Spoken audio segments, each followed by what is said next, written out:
Vayuprana family, this is Snigdha, your Oxygen Wellness friend, and today we have at our center a parent who will share her journey for autism with you here. We have here Mrs. Paul. আপনার নামটা একটু যদি আমার ভিউয়ারদের জন্য বলেন।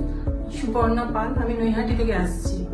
আমি এখানে প্রায় তিনটে শটে আমি এসেছি। আমি এখানে আমার মেয়ের জন্য আমি এখানে আসছি।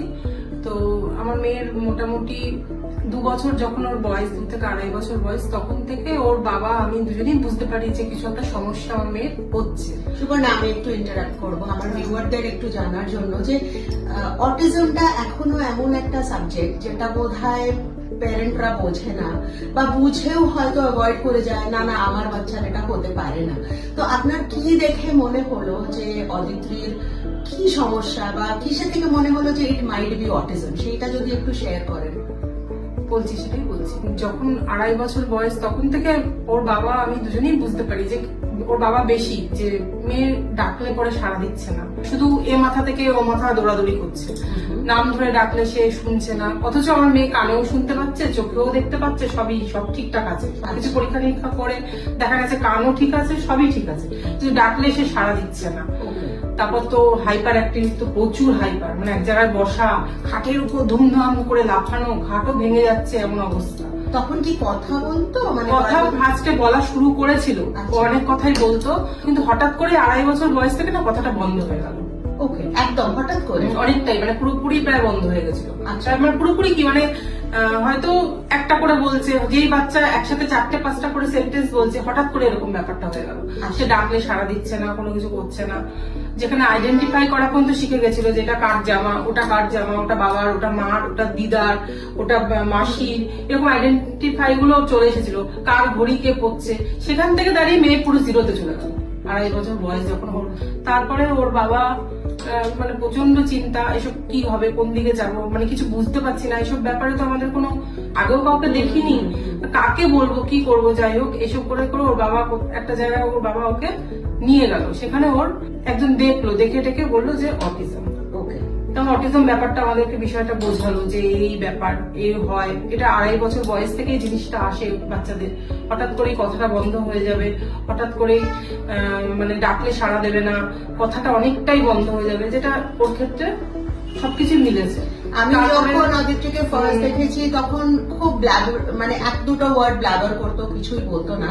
আজকে 3 বছরের জার্নিতে অদিত্রী কথা বলছে, স্কুলে যাচ্ছে, কমান্ড ফলো করছে। তারপরে হচ্ছে আমাদের থেরাপি সাজেস্ট করলো, থেরাপি সাজেস্ট করলো, যেটা স্পিচ থেরাপি, স্পেশাল এডুকেশন, তারপরে হচ্ছে অকুপেশন থেরাপি, এগুলো সব সাজেস্ট করলো। তো আমি নৈহাটি থেকে আমার মেয়েকে আমি কলকাতায় নিয়ে আসতাম, মানে 4 দিন করে 5 দিন করে আমি ওকে মানে সমস্ত থেরাপি গুলো কন্টিনিউ করাতাম। কন্টিনিউ করাতে একদিন ডক্টর দেখাতে আমাদের এই বায়ুপর্ণা ম্যামের সাথে দেখা হলো। তো ওখানে ডক্টর আমাদের সাজেস্ট করলো যে ওকে অক্সিজেন থেরাপির জন্য সাজেস্ট করলো। আপনি কি চেঞ্জেস দেখেছেন? তো প্রথমে আমরা 25টা বা 22টা মতো নিয়েছিলাম, শট নিয়েছিলাম।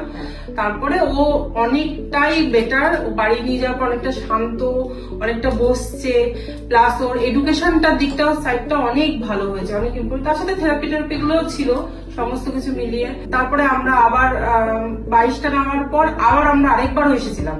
তারপরে এখন আবার স্টার্ট করেছি, এখন মোটামুটি 20টা আবার নিচ্ছি এসে।